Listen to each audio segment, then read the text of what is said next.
नमस्कार साथियों, आपके अपने YouTube चैनल पर स्वागत है।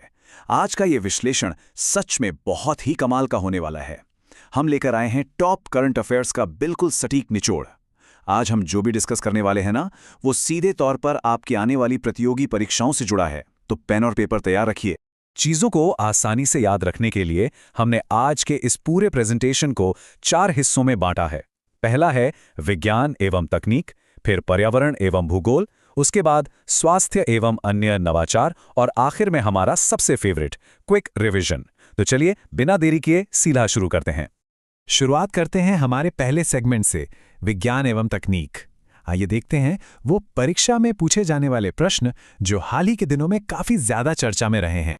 तो सबसे पहला सवाल, भारत के पहले बिजली से चलने वाले रॉकेट का नाम क्या है? जरा सोचिए। स्पेस टेक्नोलॉजी के फील्ड में ना, ये भारत के लिए सच में एक बहुत बड़ा एक ऐतिहासिक कदम है। कोई गेस? और इसका सही जवाब है वायुपुत्र। जी हां, वायुपुत्र। ये नाम बिल्कुल रट लीजिए, क्योंकि भारत का ये पहला इलेक्ट्रिक रॉकेट हमारी स्पेस फ्लाइट्स की पूरी दिशा और उसकी लागत को एकदम बदल कर रख देने वाला है। ये सच में एक गेम चेंजर साबित होगा। अब इसी के साथ टेक्नोलॉजी से जुड़े कुछ और महत्वपूर्ण तथ्य भी नोट कर लीजिए। पहला, वीओ चिदम्बरम पोर्ट, जो अब भारत का पहला ऐसा बंदरगाह बन गया है जहां एंटी ड्रोन सिस्टम तैनात किया गया है। डिफेंस के नजरिए से ये बहुत क्रूशियल है।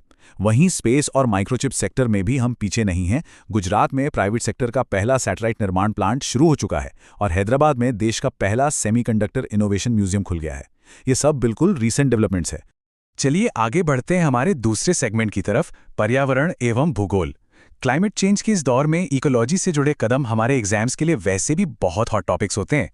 तो सबसे पहले बात करते हैं प्रोजेक्ट हिम सरोवर की। अप्रैल 2026 के लिए लद्दाख में इस प्रोजेक्ट की शुरुआत की गई है। इसका मेन मोटिव क्या है?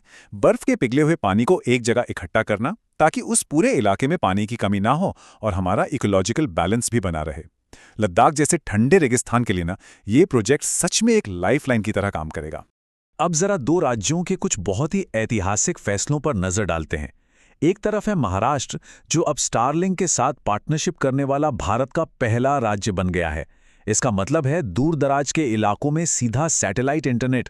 और वहीं दूसरी तरफ है केरल, जिसने ज्वारीय बाढ़ यानी टाइडल फ्लडिंग को एक राज्य विशिष्ट आपदा घोषित कर दिया है। ये दोनों ही पॉइंट्स परीक्षा के पॉइंट ऑफ व्यू से बहुत ज्यादा इंपॉर्टेंट है। थोड़ा सा वर्ल्ड ज्योग्राफी की तरफ भी चलते हैं। क्या आपको पता है कि दुनिया की सबसे पुरानी बहने वाली नदी के रूप में किसे मान्यता मिली है? वो है ऑस्ट्रेलिया की फिनके नदी। इसे जरूर हाईलाइट कर लीजिए, क्योंकि वर्ल्ड ज्योग्राफी के परीक्षा में पूछे जाने वाले प्रश्न के लिए ये एक एकदम सॉलिड फैक्ट है।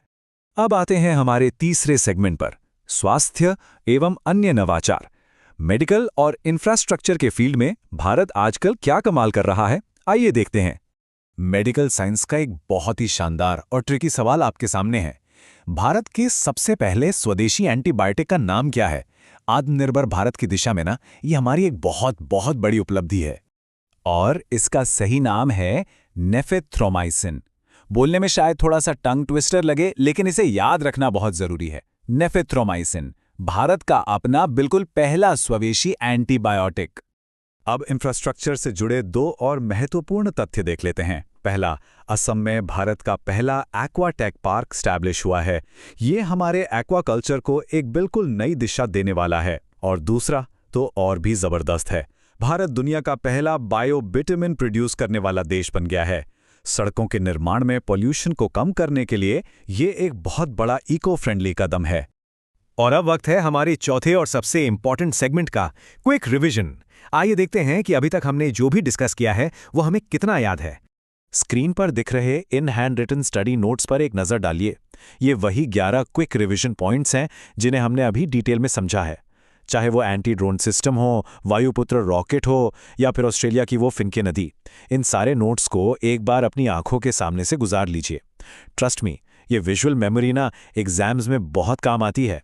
तो साथियों, सोचने वाली बात यह है कि ये 11 माइलस्टोन्स ग्लोबल लेवल पर हमारे फ्यूचर को कैसे शेप करेंगे।